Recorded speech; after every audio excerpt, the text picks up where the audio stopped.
Dry test के बारे में बात करते हैं। ठीक है, इसको समझने से पहले आपको ये समझना पड़ेगा कि जो हम चीज़ों को फ्लेम में कहीं पर गर्म करते हैं, जैसे मान लीजिए ये हमारा बर्नर है जिसमें हम लैब में चीज़ों को गर्म करते हैं, तो यहाँ पर इसकी जो लॉ है, फ्लेम जो है वो कुछ ऐसी है। ठीक है, इस फ्लेम के अंदर दो तरह के पार्ट होते हैं। यहाँ पर ऊपर वाला पार्ट जहाँ पर ऑक्सीजन सप्लाई ज़्यादा होती है, ये वाला पार्ट जहाँ पर ऑक्सीजन सप्लाई कम होती है। ठीक है, यानी यहाँ पर अनबर्न हाइड्रोकार्बन का अमाउंट ज़्यादा रहता है, इधर ऑक्सीजन का अमाउंट जो होता है वो ज़्यादा रहता है।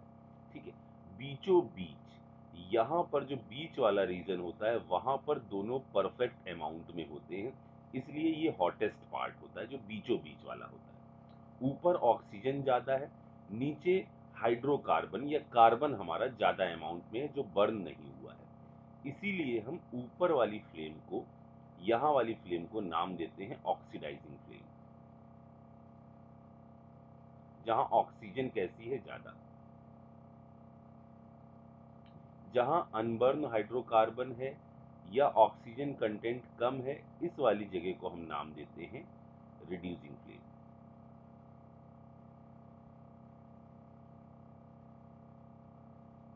ठीक है, और ये बीच वाला जो रीजन है इसको हम हॉटेस्ट पार्ट कहते हैं, जहाँ पर दोनों ऑक्सीजन और ये फ्यूल दोनों बिल्कुल इक्वल अमाउंट में रहते हैं। ठीक है, अब हम इस ड्राई टेस्ट में जो सबसे पहला टेस्ट देखने जा रहे हैं वो टेस्ट कहलाता है borax bead test. Borax bead test, ये टेस्ट जो है वो कैटायन, ऐसे कैटायन का पता लगाने के लिए करा जाता है किसी भी सॉल्ट के अंदर जो अपना करेक्टरिस्टिक कुछ कलर शो करते हैं। यानी जनरली डी ब्लॉक के कैटायन के लिए ये प्रोसेस करी जाती है। क्या होता है, हम बोरेक्स लेते हैं, ये वाली रिएक्शन आपने पढ़ी होगी, Na2B4O7 डॉट 10H2O, इसको हीट करते हैं। पहले जो वाटर ऑफ क्रिस्टलाइजेशन है वो बाहर निकल जाता है, यानी बनता है Na2B4O7। ठीक है, इसकी फर्दर यानी प्लस 10H2O हो गया, इसको फर्दर हीट करने से हमें मिलता है मेटाबोरेट, यानी twice of NaBO2 sodium metaborate plus anhydride. ठीक है, बोरॉन का एनहाइड्राइड। इन दोनों में इसका जो मेल्टिंग पॉइंट रहता है एनहाइड्राइड का, इसका मेल्टिंग पॉइंट लेस रहता है, कम रहता है इसका मेल्टिंग पॉइंट। यानी आगे जो बोरेक्स बीट टेस्ट में कलर रिस्पॉन्ड करने का काम करेगा ना, वो ये जो एनहाइड्राइड है वो करेगा। ठीक है, अब मान लो हम किसी भी चीज को लेकर आते हैं, जैसे मान लो हमें कॉपर के बारे में जानना है, हम कॉपर का सल्फेट लेके आए। ठीक है, कॉपर के सल्फेट में पहले हमने क्या किया, बोरेक्स को मिक्स कर दिया, उसके बाद इसको हमने हीट करना चालू किया। तो क्या होगा, कॉपर सल्फेट आपका ब्रेक करेगा, क्या चीज फॉर्म करेगा, कॉपर का ऑक्साइड प्लस SO3 गैस आपकी बाहर निकल जाएगी। जो कॉपर का ऑक्साइड है ये आपका रिएक्ट करेगा किस चीज के साथ, B2O3 के साथ। ठीक है, B2O3 में कौन सी चीज जाकर रिएक्ट करेगी बच्चों, ये याद रखना कि इसमें रिएक्ट करेगा जाकर ये वाला पार्ट। जैसे इसमें हल्का सा पानी मिला दिया जाए तो हल्के से पानी मिलाए जाने पर ये HBO2 में कन्वर्ट हो जाएगा। तो जो रिएक्ट करने जाएगा ना वो ये HBO2 जाएगा, लेकिन ये आएगा कहां से, इससे नहीं आएगा, ये इससे आएगा, क्योंकि ये ही डिसोशिएट हो सकता है। ठीक है, तो ये और ये कंबाइन होकर यहां बनाएंगे, किस चीज का फॉर्मेशन करेंगे, कॉपर इधर हो जाएगा H प्लस और BO2 का होल ट्वाइस। समझ में आ गया, ये बना आपका क्यूप्रिक मेटाबोरेट। क्यूप्रिक मेटाबोरेट, और जो बोरेक्स बीट टेस्ट में आएगा ना वो इसी का कलर आता है। ठीक है, तो ये अपना कलर शो करेगा। ये अब ये किस फ्लेम में आप गर्म कर रहे हो, ऑक्सीडाइजिंग फ्लेम में ये काम कर रहे हो या ये रिड्यूसिंग फ्लेम में काम कर रहे हो, इन दोनों में अलग अलग कलर आते हैं। ये कलर भी दो कंडीशन में आते हैं, या तो आप इसको हॉट कंडीशन में ऑब्जर्व कर रहे हो या इसको आप कूल कंडीशन में ऑब्जर्व कर रहे हो। जैसे यही प्रोसेस यदि हम रिड्यूसिंग फ्लेम में करते ना, तो वहां क्या मौजूद होता, कार्बन, तो वो इसको नहीं बनने देता। कार्बन क्या करता ना, इसको रिड्यूस करवा देता। कार्बन कहां से आया सर, जो अनबर्न हाइड्रोकार्बन है, ठीक है, वो इसको रिड्यूस करा देता और तब आपको किसका कलर दिखाई देता, तब आपको कॉपर का मेटेलिक कलर दिखाई देता। अभी इस आयन का कलर दिखाई दे रहा है, फिर आपको मेटेलिक कॉपर का कलर दिखाई देता। तो ये अलग अलग कंडीशन में, ये ऑक्सीडाइजिंग फ्लेम में है, ये आपका रिड्यूसिंग फ्लेम में है।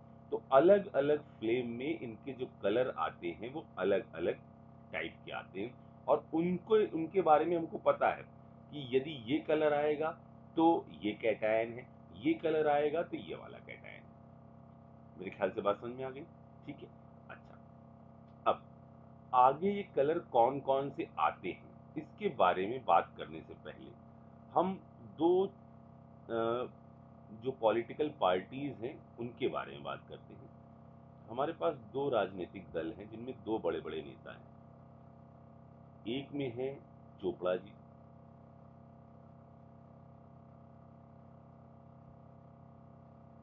ये थोड़े से आतंकवादी प्रवृत्ति के हैं, और दूसरे हैं बच्चू जी। हालांकि दोनों ही गुंडे टाइप के हैं, लेकिन दोनों ही में ये थोड़े से ज्यादा बदमाश हैं। और जब भी इनको अपने अपने इलाकों में चुनाव के दौरान जरूरत पड़ती है वो वोट बटोरने की, तो ये लोग पास में एक जगह है जिसको ये लोग कहते हैं मानगंज, वहां जाते हैं, ठीक है।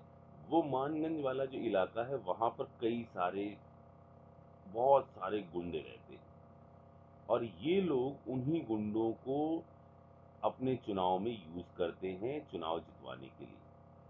ये क्या करते हैं, कहीं पर भी पोलिंग बूथ होता है वहां पर आके खूब गरजते हैं, चिल्लाते हैं और लोगों को डराते धमकाते हैं किसी एक पार्टी के अगेंस्ट वोट देने के लिए, ठीक है। अब ये जो कहानी मैंने आपको बताई, यही कहानी मैंने यहाँ लिखी हुई है, जरा देखिएगा।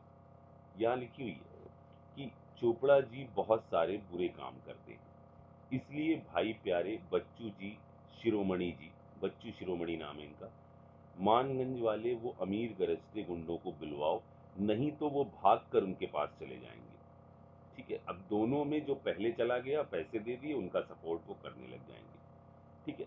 अब यहाँ ये जो कहानी हमने लिखी, उस कहानी में जो पहले पहले शब्द हैं, वो पहले पहले शब्द आपको इस चीज की इंफॉर्मेशन दे रहे हैं कि किसके बारे में बात हो रही है। जैसे चोपड़ा, चोपड़ा, चोपड़ा, कॉपर, इसलिए आयरन, शिरोमणि, सीआर, मानगंज, एमएन, को, कोबाल्ट, नहीं, निकेल। इतनी बात समझ में आ गई। अब ये जो कलर हैं ऑक्सीडाइजिंग फ्लेम में हॉट कंडीशन में, फिर जब वो कूल कर दिया गया तो कलर क्या होगा, रिड्यूसिंग फ्लेम में हॉट कंडीशन में, जब कूल कर दिया गया तो कलर क्या होगा। समझ में आ रही मेरी बात। तो इनके कलर जो होते हैं उनके बारे में मैं यहाँ पर अब लिखता हूँ ग्रीन से, ठीक है। तो सबसे पहले यहाँ पर चोपड़ा जी, यानी इसका जो इस जगह पर कलर है वो कैसा है, ग्रीन। ये वाला निपटा दिया हमने, ठीक है। बहुत सारे, बहुत यानी क्या है, ब्लू, बहुत मतलब यहां पर क्या है, ब्लू, ठीक है। सारे, सारे मतलब है कलरलेस।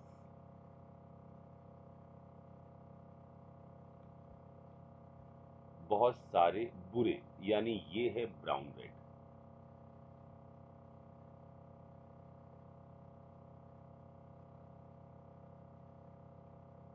इतनी बात समझ में आ गई। फिर आयरन के पास चलते हैं। आयरन में है इसलिए वाला तो काम हो गया। उसके बाद है भाई, यानी ये है ब्राउन येलो कलर का, ये है ब्राउन येलो कलर का, कैसे इसको लिखूं, ब्राउन येलो, ठीक है ना, वरना बहुत टाइम लग जाएगा, कलर अलग अलग लगाएंगे तो। ठीक है, तो ये आपका क्या है, ब्राउन येलो कलर का है भाई, प्यारे मतलब पेल येलो।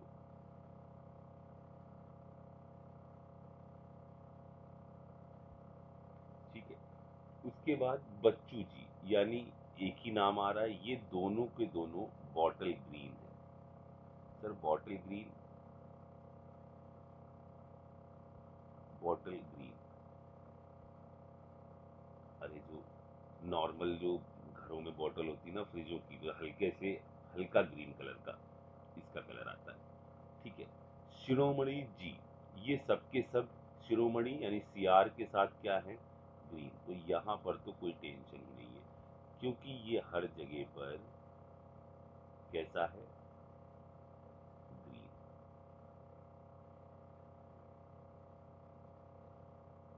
इतनी बात समझ में आ गई। मानगंज वाले, ठीक है, मानगंज वाले मतलब यहाँ पर कलर आएगा क्या, वॉलेट। मानगंज वाले वो अमीर, ठीक है, मानगंज वाले वो अमीर। ठीक है, तो अमीर मतलब ये आपका एक टाइप का एमेथिस्ट रेड कलर होता है। एमेथिस्ट मतलब क्या होता है, चटक। एमेथिस्ट रेड कलर होता है। गरजते गुंडे मतलब ग्रे और ग्रे।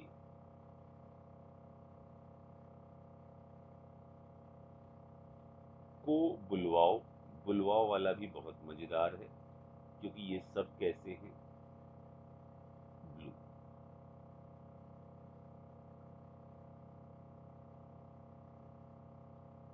नहीं का तो हो गया क्या, निकिल।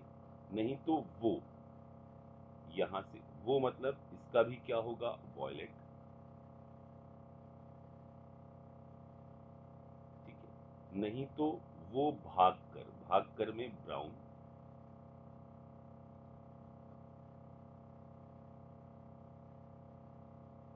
फिर अगले हैं गरजते गुंडे, यानी इनका भी कलर क्या हो जाएगा, ग्रे और ग्रे।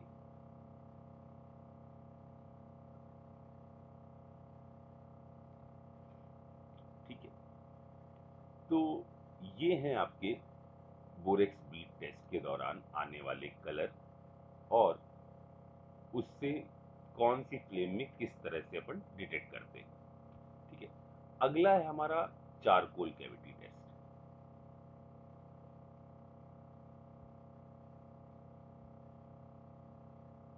चारकोल कैविटी टेस्ट, इस टेस्ट में क्या करते हैं हम, ये टेस्ट कराया जाता है रिड्यूसिंग फ्लेम के अंदर। यहाँ पर एक चारकोल में यानी कार्बन के एक ब्लॉक में अपन होल कर देते हैं। ठीक है, होल कर देते हैं, उसमें हम कोई भी कार्बोनेट पहले मिला देते हैं, जैसे हमने इसके अंदर सोडियम का मिला दिया कार्बोनेट। ठीक है, या एक काम करो, डायरेक्ट अपन सोडियम का कार्बोनेट मिलाने से अच्छा सीधे मेटल की कार्बोनेट ना मिला ले। एक काम करते हैं ना, सीधे मेटल की कार्बोनेट मिला लेते हैं, क्योंकि देखो सोडियम का कार्बोनेट मिलाओगे, फिर मेटल डालोगे तो मेटल फ्यूज्ड होकर कार्बोनेट बना देगा। ठीक है, जो भी मर्जी हो। ठीक है, यहाँ सोडियम का कार्बोनेट और या मेटल का सीधे कार्बोनेट लिखो, नहीं तो कहोगे कि किस फॉर्म में मिलाया जाता है। यहाँ पर अपने क्या किया, मेटल का मिला दिया कार्बोनेट।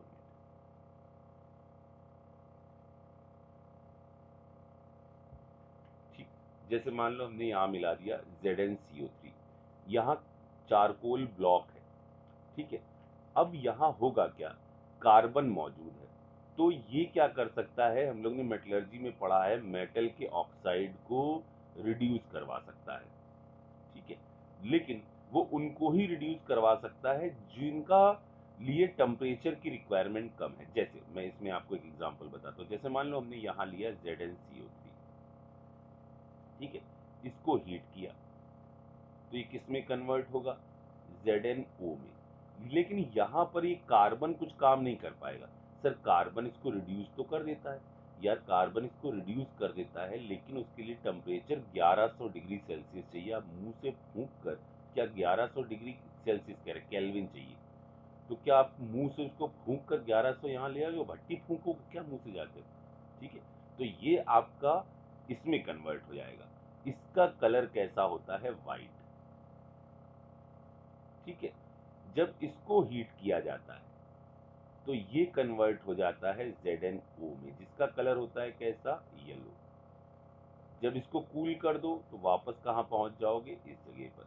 ये किस कारण से होता है? मेटल एक्सेस डिफेक्ट से। ठीक है, तो ये आपका इस तरह से, या यहां पर आप लेकर आ जाओ कॉपर का कार्बोनेट, इसमें आपका चारकोल काम कर जाएगा।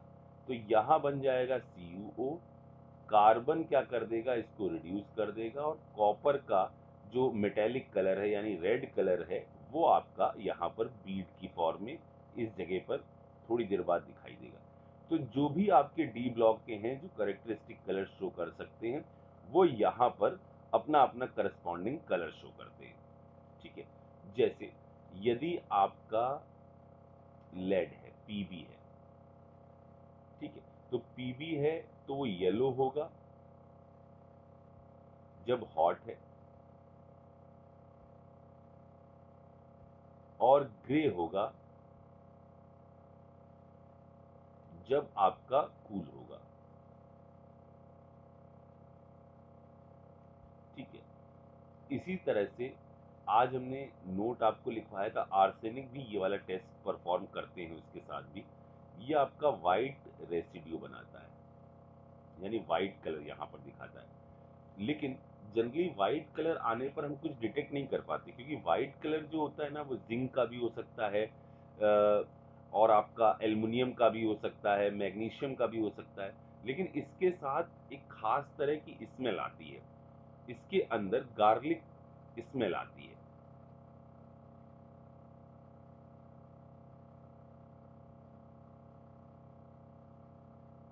Garlic smell.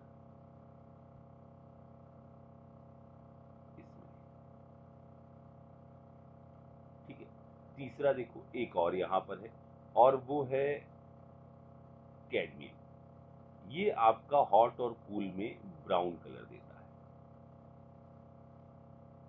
ठीक है, आप इसको ऐसे याद कर सकते हैं, फिर भी आसमां किधर, और इधर वाइट, और कुछ ऐसे बना सकते हैं। फिर भी, फिर भी इसके लिए हो गया आसमां किधर। ठीक है, अच्छा, और इधर इसके लिए येलो ग्रे, वाइट और ब्राउन। ठीक है, इसको थोड़ा सा सेट करो जरा सा। फिर भी आसमां किधर यूं गई सफेद भूरी, कुछ इस टाइप से बना लो। जैसे देखो यहाँ पर मुझे याद आया, ये मुझे बताना था। ये आपका यहाँ से तो शुरुआत वाला आ ही रहा है, साथ ही साथ इसको ऐसे याद कर सकते हो, क्यों फिकर मन को नहीं, क्यों फिकर मन को नहीं। ठीक है, अच्छा, ये हो गया हमारा क्या? Charcoal cavity test. अब इस चारकोल कैविटी टेस्ट में एक चीज और है कि यदि व्हाइट वाला आ जाता है ना, तो हमें दिक्कत होती है, और ऐसे के लिए हम इसके अंदर करते हैं कोबाल्ट नाइट्रेट टेस्ट। ये इंपॉर्टेंट है, और ऊपर वाला इसमें तो चलो इतना नहीं, इसके लिए हम करते हैं कोबाल्ट नाइट्रेट टेस्ट। ये क्यों हो रहा है? ये उनके साथ जिनके साथ व्हाइट चीज यहां बन जा रही, तो हम डिटेक्ट नहीं कर पा रहे हैं, वहां हम करते हैं कोबाल्ट नाइट्रेट टेस्ट। करते क्या है, अब इसी जगह पर, इसी कैविटी के अंदर हम कोबाल्ट का नाइट्रेट डाल देते हैं। कोबाल्ट नाइट्रेट हीट करने के बाद यहां बनाता है क्या? कोबाल्ट का oxide plus NO2 plus O2। और ये कोबाल्ट का जो ऑक्साइड है, ये आपका फिर जो भी कंपाउंड है, जैसे CuO जो है, वो आपका ZnO जो वाइट होता है उसके साथ मिलकर, या जो COO है जो Mg वाला होता है उसके साथ मिलकर, या जो आपका एल्युमिनियम वाला है, अभी बोला था ना Al2O3 वाला है, उसके साथ मिलकर करस्पॉन्डिंग कलर दिखाते हैं। यहाँ जो होता है वो ये बनता है जिसका कलर आता है एक डबल कैटायन, लेकिन इसका कैरेक्टरिस्टिक कलर आता है जिससे हम ये बता सकते हैं कि जिंक है। एक डबल कैटायन एक ये बनता है जिसके कारण हम बना सकते हैं कौन सा चीज बन रही होगी, एक ये बनता है Al2O3। तो पूरा फॉर्मूला ऐसे आएगा COZnO2 की फॉर्म में। इसका कलर है ग्रीन और ये इसी नाम से आएंगे, और इनका नाम एक स्पेसिफिक होता है। इसका जो कलर है वो पिंक, और इसका जो है ब्लू। इस ब्लू को बोला जाता है, इसका नाम इस तरह से आएगा, इसको बोला जाता है थिनार्ड ब्लू। थिनार्ड ब्लू। और ये है रिनमेंस ग्रीन। बस इन्हीं दो के लिए अपन ने ये पढ़ा कि इसका यूज आखिर करना क्यों पड़ा। ठीक है, रिनमेंस ग्रीन। ठीक, तो इसी के साथ अपने इस अध्याय का हुआ समापन। ठीक, छोटा सा है, लिखो इसको। अब इसके अंदर कुछ ऐसी चीज नहीं है। एक वो थायो वाला बताना है, वो थायो वाला अपन आगे देख लेंगे वरना बहुत ज्यादा हो जाएगा। ठीक है, जल्दी कीजिए।